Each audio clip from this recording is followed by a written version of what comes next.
ninalia, nimekuwa kinubi na lalama kwa hisia.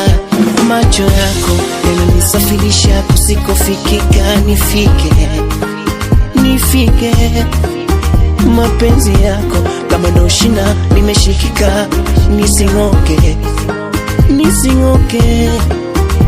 Mbona napata wasiwasi, eti tuko wangapi? Najiuliza kwa nini naufia, majibu siyapati, nabaki taharuki.